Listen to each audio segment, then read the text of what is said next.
इसके बाद हमारा आता है अर्थ के आधार पर। कुछ विद्वान इसको मान लेते हैं अर्थ के आधार पर।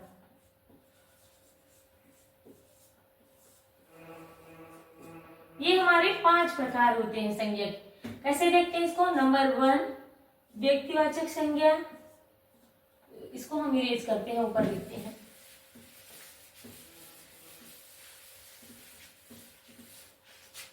नंबर 2 हमारा है अर्थ के आधार पर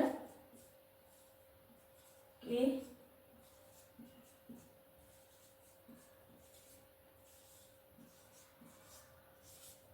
अर्थ के आधार पर हमारी 5 होती हैं। नंबर 1 लेते हैं व्यक्तिवाचक संज्ञा, व्यक्तिवाचक संज्ञा। नंबर 2 हम लेते हैं जातिवाचक संज्ञा, जातिवाचक संज्ञा। अब इन्हीं जातिवाचक संज्ञा के 2 और भाग हो जाते हैं जिन्हें हम 5 में काउंट करते हैं। एक आपका हो जाएगा इसमें परिमाण या द्रव्यवाचक संज्ञा, परिमाण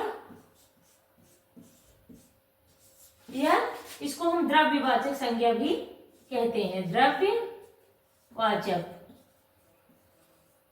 इसको हम परिमाणवाचक या द्रव्यवाचक कहते हैं। आपका जो इसमें चौथा है आपका हो जाएगा समूहवाचक संज्ञा, समूहवाचक संज्ञा।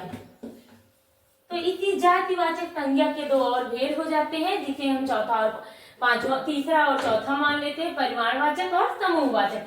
नंबर 5 पे हमारा आता है, ये हमारा आपका है नंबर 3, ये नंबर 4 और नंबर 5 पे हमारा आता है भाववाचक संज्ञा, भाववाचक संज्ञा। तो सबसे जरूरी है बच्चों की हम इनकी पहचान करें। डिफिनेशन तो हर कोई बहुत इजी वे में याद कर लेता है, सबसे मेन मुद्दा हमारा होता है कि हम इनको पहचान कैसे करें कि ये व्यक्तिवाचक संज्ञा है, कि जातिवाचक संज्ञा है, कि भाववाचक संज्ञा है, कि ये परिमाणवाचक है, कि ये समूहवाचक है। तो आइए हम एक छोटी सी ट्रिक का प्रयोग करते हैं जिससे हम आसानी से पहचान जाएंगे कौन सी व्यक्तिवाचक है, कौन सी जातिवाचक है, कौन सी भाववाचक संज्ञा है। तो आगे हम बात करते हैं व्यक्तिवाचक संज्ञा। ये हमारे 5 प्रकार हो गए।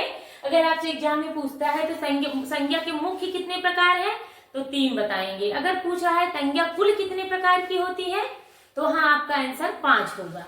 तो आइए एक एक करके हम सभी संज्ञा के बारे में जानते हैं। सबसे पहले हम बात करते हैं व्यक्तिवाचक संज्ञा की। व्यक्तिवाचक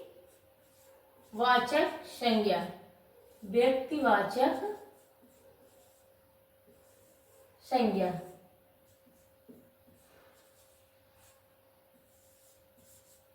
अब व्यक्तिवाचक संज्ञा जैसे इसके नाम से ही स्पष्ट हो रहा है बच्चों, जैसे किसी विशेष व्यक्ति, विशेष स्थान, विशेष जाति, विशेष चीजों के नाम को हम व्यक्तिवाचक संज्ञा कहते हैं, जिसमें स्पेशल शब्द कभी किसी विशेष व्यक्ति, वस्तु, विशेष स्थान के नाम को हम व्यक्तिवाचक संज्ञा कहते हैं।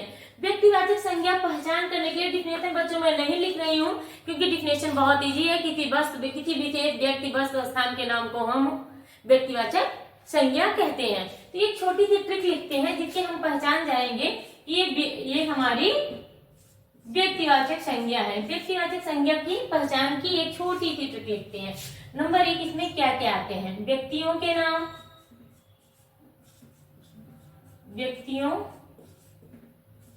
के नाम। नंबर 2 हमारा आएगा वस्तुओं के नाम,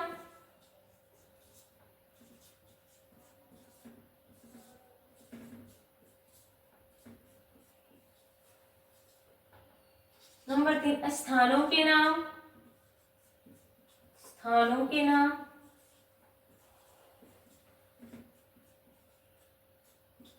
नंबर 4 हमारा आएगा देशों के नाम। देशों में जैसे आ गया भारत, इंडिया, केवल देश लिखा है तो ये हमारे व्यक्तिवाचक संज्ञा नहीं होगा, लेकिन कहीं लिख दिया गया अफगानिस्तान, पाकिस्तान, भारत, तो ये हमारा हो जाएगा क्या? व्यक्तिवाचक संज्ञा। नंबर 5 पे आता है हमारा नदियों के नाम, नदियों नाम। नंबर 6 पे हमारा आएगा जातियों के नाम। जातियों के नाम। नंबर 7 पे हमारा आएगा देशों के नाम हो गया, जातियों के नाम हो गया, ग्रहों के नाम। ग्रहों के नाम, सागर महासागरों के नाम। सागर महासागर, महासागरों, सागर महासागरों के नाम।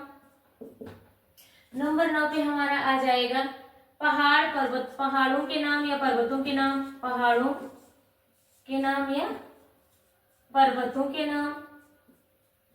ग्रंथों के नाम, ग्रंथों के नाम। महीनों के नाम, महीनों के नाम। आगे लिखना पड़ेगा हमें। पहाड़ों के नाम, पर्वतों के नाम, ग्रंथों के नाम, महीनों के नाम, दिशाओं के नाम। दिशाओं के नाम। ये इतना हम लिख दिए हैं बोर्ड पे, और भी कई चीजें आती, इतना आप ध्यान में रखेंगे तो हमको ये पता चल जाएगा कि हमारा व्यक्तिवाचक अंग। व्यक्तियों के नाम में जैसे राम लिख दिया, मोहन लिख दिया, व्यक्तियों के नाम में मोहन आ गया। किसी पर्टिकुलर नाम का अगर दिया है वर्णन, तो वस्तुओं के नाम में कोई भी वस्तु ले लीजिए, जैसे एसी हो गया, कूलर हो गया, फ्रिज हो गया, ये चीजें। स्थानों के नाम में जैसे हो गया हमारा दिल्ली, मुंबई, कलकत्ता, दिल्ली हो गया। देशों में नाम में जैसे आप भारत ले लीजिए। नदियों के नाम में जैसे गंगा नदी ले लेते हैं, जहाँ पे किसी वाक्य में गंगा नदी का नाम लिखा गया है, स्पष्ट रूप से कहा गया है कि ये भारत में बहने वाली गंगा नदी एक पवित्र नदी है। इसमें आप पहचान कीजिए व्यक्तिवाचक संज्ञा है कि जातिवाचक संज्ञा है कि भाववाचक है कि द्रव्यवाचक है। तो आप वहां बताएंगे कि ये हमारी व्यक्तिवाचक संज्ञा, क्योंकि स्पेशल इंडिकेट किया गया है कि स्पेशल गंगा को इंडिकेट किया गया है। जातियों में जैसे एक जाति होती है हमारी खोंड जाति, खोंड जाति हो गया। ग्रहों के नाम जैसे हो गए आपका सूर्य, चंद्रमा, केवल ग्रह लिखा है तब तो आपका ये नहीं होगा व्यक्तिवाचक संज्ञा, लेकिन अगर किसी ग्रह का नाम इंडिकेट करता है तो आपका हो जाएगा ये व्यक्तिवाचक संज्ञा। सागर महासागर में लिख दिया, जैसे प्रशांत महासागर, प्रशांत महासागर लिख दिया। कोई वाक्य दे दिया उसमें प्रशांत महासागर का नाम डाल दिया। पहाड़ों में लिख दिए जैसे हिमालय, हिमालय लिख दिया है। माउंट एवरेस्ट लिख देता है।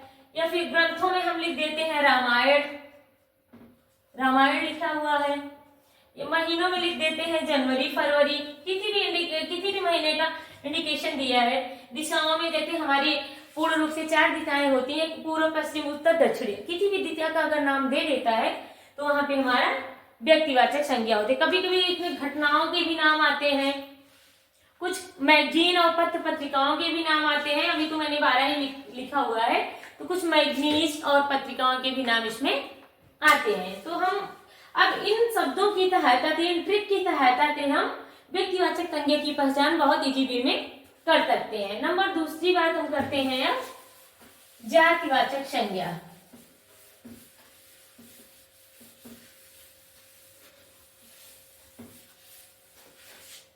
फ्रेंड्स, मैं शालिनी आपका अपने YouTube चैनल के आइडियल इंस्टीट्यूट पर स्वागत करती हूँ।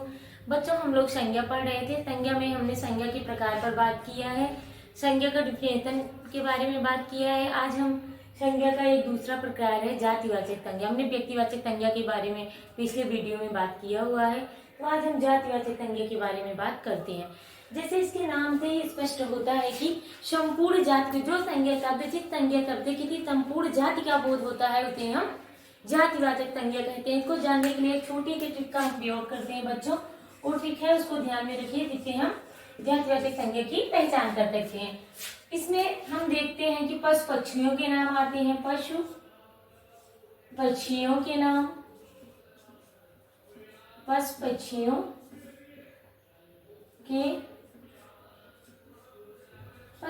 के नाम आते हैं बच्चों। के बाद इसमें आते हैं फलों के नाम, फलों के नाम। केवल फल लिखा रहेगा तो जातिवाचक संज्ञा होगी। अगर किसी भी फल के नाम को इंडिकेट कर दिया जाएगा तो ये आपकी व्यक्तिवाचक संज्ञा हो जाएगी। फलों, फल, फल लिख सकते हैं, फलों न लिख के फल लिखते हैं। फल, सब्जी, या नदी हो गया, नदी हो गया, सागर हो गया, सागर हो गया, पहाड़ हो गया, पर्वत हो गया, पद हो गया। पद में आपके आ जाएंगे डॉक्टर हो गए, इंजीनियर हो गए, मास्टर हो गए, माता पिता हो गए बच्चों, माता डॉट पिता, माता पिता, राष्ट्रपति, राष्ट्रपति, पीएम, पीएम और सीएम भी जातिवाचक संज्ञा के अंतर्गत आते हैं। इसमें प्राकृतिक घटनाएं भी आती हैं, प्राकृतिक घटनाएं, प्राकृतिक घटनाएं में सूखा, बाढ़, भूकंप आदि। पशु पक्षियों में आ जाएंगे कुत्ता, बिल्ली, मानव, मानव भी इसमें आते हैं, मनुष्य, भाई बहन। वो ऐसा भी इसमें पशु पक्षी में जैसे कुत्तों की कई प्रजातियां होती हैं, बंदरों की भी कई प्रजातियां होती हैं। लोग अपने कुत्ते बिल्लियों के नाम अलग अलग लिखते हैं, ठीक है। फल में बहुत सा, अगर फल में कह दिया जाए कि सेब, सेब इंडिकेट कर रहा है स्पेशली एक फल को, तो आपकी वस्तुवाचक संज्ञा हो जाएगी। लेकिन अगर कहेगा निम्न फलों को देख के बताइए कि ये कौन सी संज्ञा है, तो आपका फल जातिवाचक संज्ञा हो जाएगी। सब्जी हो गई, सब्जी में कौन सी सब्जी, केवल सब्जी लिख देता है तो आपकी जातिवाचक संज्ञा। नदी लिख दिया तो जातिवाचक संज्ञा। सागर, पहाड़, पर्वत, पद में डॉक्टर, इंजीनियर, मास्टर, राष्ट्रपिता, प्राकृतिक घटनाएं, सूखा, बाढ़, भूकंप आदि। तो इस ट्रिक को हम ध्यान में रखेंगे तो हमें जातिवाचक संज्ञा को पहचानने में बहुत आसानी होगी। आगे हम बात करते हैं, नंबर 3 हमारा है द्रव्यवाचक संज्ञा या परिमाणवाचक संज्ञा। नंबर 3 हमारा है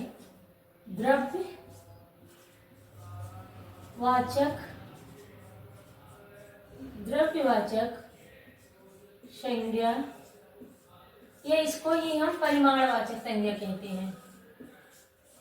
परिमाणवाचक संज्ञा,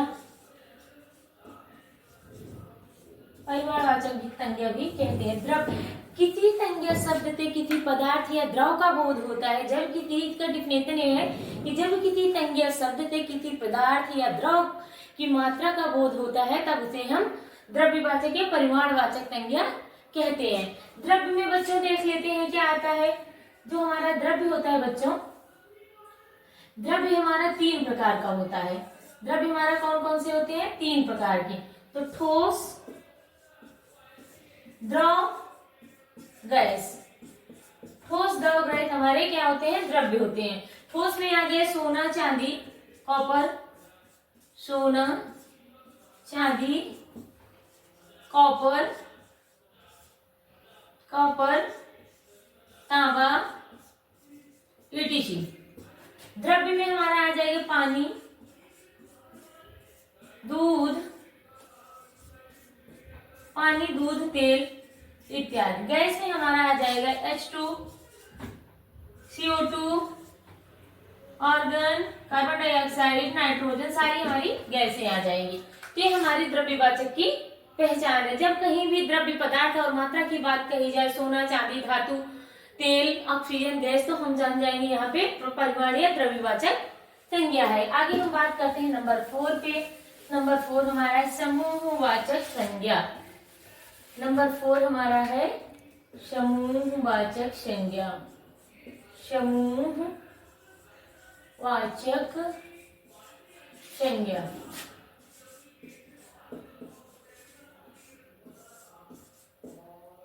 समूहवाचक संज्ञा जिसके नाम से स्पष्ट होता है, जहाँ पे समूहों की बात कीजिए, जिन संज्ञा शब्दों के द्वारा किसी समूह की बात की जाती है, वहां पे समूहवाचक संज्ञा होती है। इसमें बच्चों क्या क्या आता है, किसमें हो गया, इसकी ट्रिक है, ये ध्यान रखेंगे किसमें क्या क्या आता है। मेला हो गया, बाजार हो गया, प्रदर्शनी हो गया, प्रदर्शनी, सभागार हो गया, सभागार, झुंड हो गया, पुलिस हो गया, सेना हो गई, सभा हो गई, सभा सभागार दोनों भी, क्लब हो गया। ठीक है, जहां पे अस्पताल हो गया, स्कूल हो गया, आपका स्कूल हो गया, जहां पे लोगों की भीड़ इकट्ठा हो, जहां लोग झुंड में हो या भीड़ में हो, उसे हम समूहवाचक संज्ञा के अंतर्गत रखते हैं। जहां किसी भी समूह की बात की जाए वहां पे हम जानते हैं कि समूहवाचक संज्ञा है। नंबर 5 बात करते हैं, बहुत जल्दी जल्दी हम लोग पढ़ रहे हैं। नंबर 5वां हम पढ़ लेते हैं बच्चों, हमारा है भाववाचक संज्ञा। भाववाचक संज्ञा, भाववाचक संज्ञा की पहचान इसके नाम से बच्चों स्पष्ट हो जाए। जहाँ किसी भाव, मन, दशा, गुण, दोष, आलोचना, मनो के भावों को व्यक्त किया जाता है, वहां पे हमारा भाववाचक संज्ञा होता है। भाववाचक संज्ञा पहचानने के लिए छोटी सी ट्रिक लिखते हैं। ट्रिक में हमारा क्या है बच्चे, इसमें प्रत्यय लगे हुए शब्द होते हैं, इसमें प्रत्यय लगे हुए शब्द होते हैं, प्रत्यय लगे हुए शब्द होते हैं बच्चों। अब कुछ प्रत्यय हम देख लेते हैं कौन कौन से। इसमें ये याद रखिएगा कि इसमें प्रत्यय लगे हुए शब्द होते हैं। तो कुछ प्रत्यय हम यहाँ लिखते हैं भाववाचक में। इसमें किसी की भी मनोदशा का वर्णन, गुण, बुढ़ापा, जवानी, सुख, दुख, हर्ष, वियोग, इन सारी चीजों का वर्णन जिससे आपके अंतरात्मा का भाव प्रकट हो, ऐसी चीजों के बारे में यहाँ पे वर्णन किया जाता है। तो हम कुछ शब्द देखते हैं, कुछ प्रत्यय देख लेते हैं, जैसे आओ, आवा, आपा,